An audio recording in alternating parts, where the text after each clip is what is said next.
नमस्कार, केबी न्यूज़ देख रहे हैं आप। केबी न्यूज़ में आपका स्वागत है। कल ही हमने आपको कोटद्वार न्यायालय में अंकिता भंडारी हत्याकांड की सुनवाई का वीडियो डाला था और इसमें हमने तीनों वकीलों से बातचीत की थी। आरोपी के वकील अमित सजवाण हों, चाहे जितेंद्र रावत हों या फिर आशुतोष नेगी हों। तो इसमें एक नया अपडेट आ गया है, इसलिए आज हम आपको एक वीडियो डाल रहे हैं। लेकिन इस वीडियो के बारे में आपको जानकारी देते हैं। हम जो भी वीडियो आपको दिखा रहे हैं, ये जागो उत्तराखंड के जो पत्रकार हैं, वकील है आशुतोष नेगी के लाइव शो पर आधारित है। तो आपको दिखाते हैं पूरी खबर क्या है। तो आप जानना चाहते होंगे खबर क्या है। जैसे हमने टाइटल डाला है, ब्रेकिंग न्यूज़ पता चल गया वीआईपी। तो वीआईपी को लेकर खुलासा कर दिया है जागो उत्तराखंड के पत्रकार ने। हालांकि कोर्ट में ये मामला है, सुप्रीम कोर्ट में वीआईपी का मामला है। फिलहाल कोटद्वार न्यायालय में चल रहा है मामला के अंकिता भंडारी हत्याकांड का। लेकिन क्या कहना है आशुतोष नेगी का। आशुतोष नेगी जो वकील है, पत्रकार भी है, और उन्होंने ये कहा है कि मुझे मेरी जान को खतरा है। तो मैंने जो जानकारी ली है मैं आपके साथ शेयर करना चाहता हूँ, ताकि आप लोगों के संज्ञान में ये बात रहे कि ये वीआईपी कौन था। तो अब जिस वीआईपी को लेकर उन्होंने बात की है, उस वीआईपी का ही बारे में आपको पहले बता देते हैं, क्योंकि आप लोग जानना चाह रहे होंगे कि वीआईपी कौन था। बाकी पूरी खबर दिखाएंगे हम आपको। और अंकिता भंडारी की नौकरी लगने से लेकर अब तक जो कुछ भी घटनाक्रम हुआ है, उससे क्या कुछ पता चलता है और क्या जानकारी मिल सकती है, वो आपको पूरी बताएंगे। लेकिन पहले बताते हैं वीआईपी की बात। तो जागो उत्तराखंड के जो पत्रकार हैं, वकील हैं आशुतोष नेगी, उन्होंने लाइव शो में बताया है कि इस वीआईपी का नाम है धर्मेंद्र प्रधान। तो आप भी चौंक जाएंगे, मैं भी चौंक गया था शुरू में। लेकिन इस धर्मेंद्र प्रधान के बारे में ये बताया जा रहा है कि केंद्रीय मंत्री भारतीय जनता पार्टी के नेता धर्मेंद्र प्रधान नहीं है, बल्कि ये धर्मेंद्र कुमार हैं, जिनका निकनेम भी धर्मेंद्र प्रधान है। और ये गौतम बुद्ध नगर थाना दादरी के रहने वाले हैं। और यही वीआईपी के तौर पर 16 तारीख को आए थे रिजॉर्ट में, क्योंकि पुष्पदीप की पुष्टि के बाद उन्होंने इस वीआईपी का नाम उजागर किया है। उन्होंने साथ में ये भी कहा है कि अगर ये वीआईपी नहीं है तो ये पूरी जानकारी सामने आकर बताए। तो जो वीआईपी बताया जा रहा है धर्मेंद्र प्रधान उर्फ धर्मेंद्र कुमार, उसके बारे में ये बताया जा रहा है कि 16 तारीख को वीआईपी के तौर पर धर्मेंद्र कुमार धर्मेंद्र प्रधान आए थे और इनके लिए कमरा बुक किया था रुड़की के निवासी नितिन ने। और इनके साथ में एक और प्रॉपर्टी डीलर आए थे, राजीव, जो रहने वाले हैं गुड़गांव के। तो अब इसमें आ गया है नया ट्विस्ट। और ये कहना है आशुतोष नेगी का कि जब हमने इतनी जानकारी उपलब्ध करा दी है, तो पुलिस एसआईटी की टीम जो है इन 3 लोगों से इस बारे में जांच क्यों नहीं कर रही है, क्योंकि इसके एक दिन बाद ही अंकिता भंडारी की हत्या हो गई थी। तो आशुतोष नेगी का ये कहना है कि जो वीआईपी थे धर्मेंद्र प्रधान धर्मेंद्र कुमार थे। तो लेकिन इसमें सबसे बड़ा ट्विस्ट क्या है, इस नाम में भी बहुत बड़ा ट्विस्ट है। हालांकि उन्होंने क्लियर कर दिया है कि भारतीय जनता पार्टी के नेता केंद्रीय मंत्री धर्मेंद्र प्रधान ये वीआईपी नहीं है, लेकिन इसमें एक बहुत बड़ा ट्विस्ट है। उसके बारे में हम आपको आखिर में बताएंगे। तो फिलहाल आपको बताते हैं शुरू से लेकर आखिर तक क्या हुआ अंकिता भंडारी के साथ। बने रहिए केबी न्यूज़ के साथ, पूरी कहानी बता देते हैं आपको जो हमें जानकारी मिली है जागो उत्तराखंड के आशुतोष नेगी के लाइव शो से। तो फिर चलिए, अगर आपने नहीं देखा शो तो हम आपको बताते हैं ताज़ा अपडेट क्या है।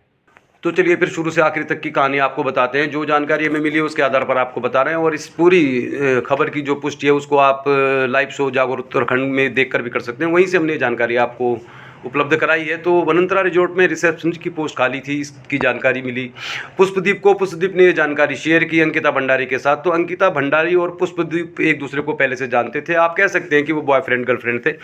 तो वनंतरा रिजॉर्ट में रिसेप्शनिस्ट की पोस्ट में जॉब करने के लिए जब अंकिता भंडारी पहुंची, तो उनके साथ उनके पिताजी वीरेंद्र भंडारी भी थे। और वीरेंद्र भंडारी को वनंतरा रिजॉर्ट में थोड़ा सा शक हुआ देखकर, क्योंकि वहाँ पर लड़कियाँ थी नहीं और एकमात्र लड़की अंकिता भंडारी आई थी जॉब के लिए। तो पुलकित आर्य ने बेटा बेटा कहकर जिस तरह से बातचीत की शुरू अंकिता भंडारी के साथ, तो अच्छा लगा अंकिता भंडारी को भी, उसके पिताजी को, कि उनकी बेटी जहाँ जॉब कर रही है वहाँ पर इस तरह का माहौल है कि एम्प्लॉय को बेटा बेटा कहकर एक प्यार दुलार यानी एक गार्जियन के तौर पर व्यवहार कर रहे थे पुलकित आर्य। लेकिन जब वीरेंद्र भंडारी को लगा यहाँ अन्य लड़की नहीं है, उनकी लड़की को थोड़ा परेशानी हो सकती है, खतरा हो सकता है, तो पुलकित आर्य ने यही जानकारी दी है वीरेंद्र भंडारी को कि यहाँ पर बहुत सारी लड़कियों का और भी चयन होने वाला है। तो कुछ दिनों बाद यहाँ बहुत सारी लड़कियाँ आ जाएंगी। और यही सोचकर आश्वस्त होकर वीरेंद्र भंडारी जो थे वापस अपने गाँव चले आए और वनंतरा रिजॉर्ट में रिसेप्शनिस्ट की नौकरी करने लगी अंकिता भंडारी पर शुरू से ही पुलकित आर्य और उसके दोस्तों की बुरी नज़र थी। और निश्चित तौर पर आज के बदलते दौर में शायद उनको यही लगा कि पैसे के रसूख के दम पर वो अंकिता भंडारी को किसी अन्य गलत काम के लिए राजी कर लेंगे। तो सौरभ भास्कर, अंकित और पुलकित आर्य की नज़र थी बुरी। और जो जानकारी अब कल कोर्ट के बयान के आधार पर बता रहे हैं हम आपको, कल कोर्ट में विवेक आर्य ने बयान दिया, जो वनंतरा रिजॉर्ट के कर्मचारी थे और काफ़ी अच्छा मानते थे वो अंकिता भंडारी को। तो उन्होंने, हालांकि कल कोर्ट में थोड़ा सा उन्होंने जो बयान दिया है वो पहले से थोड़ा सा डिफर है, लेकिन उसका मायने एक ही है। सौरभ भास्कर ने कोल्ड ड्रिंक में नशीला पदार्थ मिलाकर बलात्कार करने की कोशिश की या बलात्कार किया अंकिता भंडारी के साथ, ऐसा कहना है यहाँ पर विवेक आर्य का, जिन्होंने कल बयान दिया है। तो कुल मिला के कहानी पुलकित आर्य के जन्मदिन के दिन से ही खराब होनी शुरू हो गई थी, जब नशीला पदार्थ मिलाकर सेक्सुअल असॉल्ट किया गया अंकिता भंडारी के साथ। और निश्चित तौर पर ऐसा माना जा रहा है कि हो सकता है इसके साथ साथ उन्होंने उसका कुछ वीडियो भी बना लिया था, यानी कि अब अंकिता भंडारी, पुलकित आर्य, सौरभ भास्कर और अंकित के जाल में फंस गई थी और वहाँ पर वो बुरी तरह से फंस गई थी। तो और ये जानकारी वो अपने माता पिता के साथ शेयर नहीं कर सकती थी और यही जानकारी वो अपने बॉयफ्रेंड के साथ भी नहीं बता सकती थी कि उसके साथ इस तरह का व्यवहार हो रहा है। लेकिन इस तरह के दबाव में नौकरी करने की उसकी वजह मजबूरी भी हो सकती है, क्योंकि वो अभी नौकरी करने आई थी तो वो नहीं चाहती होगी कि इतनी जल्दी यहाँ से नौकरी छोड़ दे। लेकिन उन्होंने इस बात को स्वीकार किया और ऐसा कहते हैं कि उन्होंने ये बात शेयर कर दी थी कि उनको नशीला पदार्थ दिया गया कोल्ड ड्रिंक में और वो बेहोश हो गई थी। हो सकता है उनके साथ इस तरह की भी कोई घटना हुई हो। तो कुल मिला के यहीं से बात आगे बढ़ती है और अब सीधे आप मुद्दे की बात पे आ जाते हैं। तो 16 तारीख को क्या हुआ? 16 तारीख को पुष्पदीप भी यहाँ पर मौजूद थे और पुष्पदीप ने ही बताया कि वहाँ पे कोई वीआईपी आया था। वीआईपी की जो कदकाठी है, डील डॉल है, उसको लेकर जब बहुत सारे लोगों की फ़ोटो दिखाई गई, आशुतोष नेगी का कहना है पुष्पदीप को, तो लगभग उन्होंने जितने भी उत्तराखंड के मंत्री या जो अन्य रसूखदार लोग थे उनकी फ़ोटो दिखाई, तो पुष्पदीप ने मना कर दिया कि वो वीआईपी ऐसा नहीं था, क्योंकि वीआईपी को पुष्पदीप ने ही देखा था।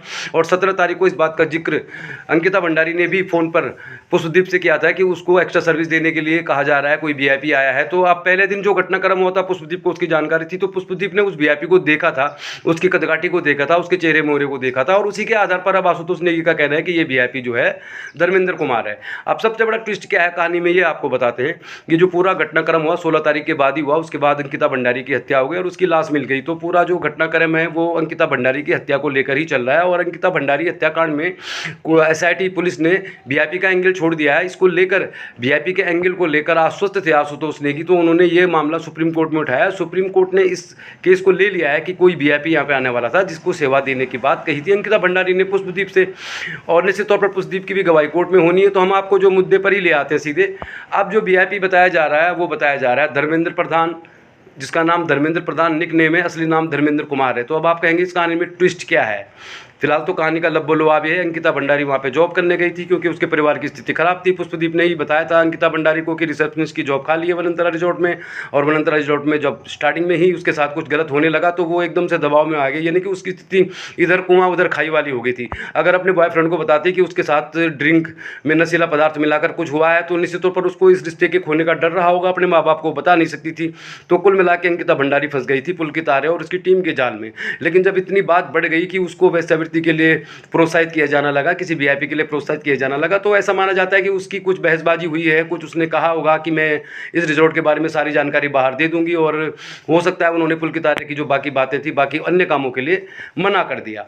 तो निश्चित तौर पर वीआईपी की जो बात कर रहे थे तो उसमें ट्विस्ट अब ये आ गया है कि इसी को लेकर अंकिता भंडारी की हत्या हो गई। इसके दो कारण हो सकते हैं, एक तो पहले से ही उसके साथ गलत व्यवहार हो रहा था, और हो सकता है कि उसने जब वीआईपी के लिए पेश होने से मना करने के साथ साथ वनंतरा रिजॉर्ट में चल रहे कार्यों की पोल पट्टी भी खोलने की बात कही हो तो उसकी हत्या कर दी गई गुस्से में आकर। ऐसा अभी तक जो जानकारी है, अब ये मामला न्यायालय में तो फैसला हो जाएगा। लेकिन अब आप कहेंगे मुद्दे की बात क्या है, ट्विस्ट क्या है?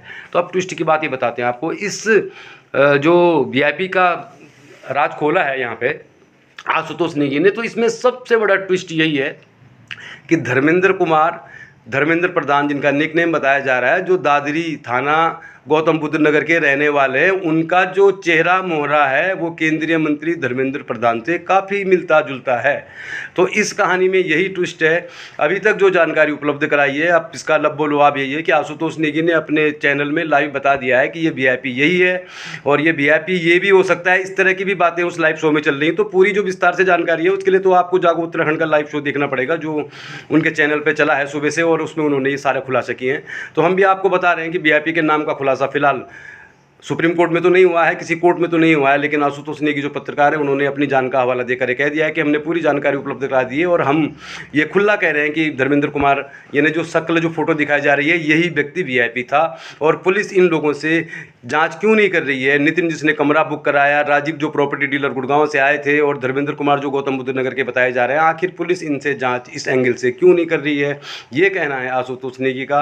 हालांकि कोर्ट में अगली डेट अभी 17 तारीख को है कोटद्वार न्यायालय में। तो फिलहाल ये ताज़ा अपडेट था, हमने आपके साथ शेयर कर दिया। जो भी जानकारी उपलब्ध होगी आपको बताते रहेंगे अंकिता भंडारी हत्याकांड से जुड़ी हुई। तो बने रहिए केबी न्यूज़ के साथ। तो हमने जो भी जानकारी आपको दी है, जो भी अपडेट आया है, वो जागो उत्तराखंड चैनल पर चल रही लाइव जानकारी के आधार पर दिया है। तो अगर आपको बहुत विस्तार से देखना है, हर खबर को और विस्तार से देखना है, तो उसके लिए आप लाइव शो देख सकते हैं। जागो उत्तराखंड फेसबुक पर लाइव चल रहा था, ये सारी जानकारी हमने आपको दे दी। जो भी अपडेट होगा आपको बताते रहेंगे। तो देखते रहिए केबी न्यूज़, खबर आपकी।